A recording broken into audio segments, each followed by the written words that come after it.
ताज्या बातम्यांसाठी महान करेला सबस्क्राइब करा आणि बेल आयकॉनला क्लिक करा। दत्त जयंती निमित्त अखंड नामजप यज्ञ याग गुरुचरित्र पारायण सप्ताहाला प्रारंभ। अखिल भारतीय श्री स्वामी समर्थ गुरुपीठ शाखा नदीवेस नाका इचलकरंजी यांच्या वतीने श्री दत्त जयंती निमित्त अखंड नाम जप यज्ञ याग आणि श्री गुरुचरित्र पारायण सप्ताह सोहळ्याला शुक्रवारी सुरुवात झाली। शुक्रवारी 28 नोव्हेंबर ते शुक्रवारी 5 डिसेंबर या कालावधीत होणाऱ्या या सप्ताह कालावधीत विविध आध्यात्मिक धार्मिक सेवा करण्यात येणार आहे।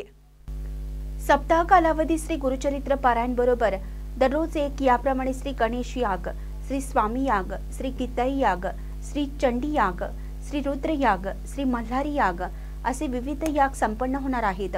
गुरुवारी दिनांक 4 डिसेंबर रोजी दुपारी 12:39 श्री दत्त जन्मोत्सव साजरा करण्यात येणार आहे। तर 5 डिसेंबर रोजी सकाळी 10:30च्या आरतीने श्री सत्य दत्त पूजन होऊन श्री सप्ताहाची सांगता होणार आहे। सप्ताह काळात श्री स्वामी समर्थ महाराजांची त्रिकाळ आरती संपूर्ण दिवसभर महिलांची तर रात्रभर पुरुष सेवेकरांची प्रहरी अखंड नामस्मरण सेवा होणार आहे। या आध्यात्मिक आणि धार्मिक कार्यात सर्वांनी सहभागी व्हावं असं आवाहन सेवा केंद्राच्या वतीने करण्यात आले आहे। महानकरी न्यूजसाठी सुभाष बसमी, इचलकरंजी।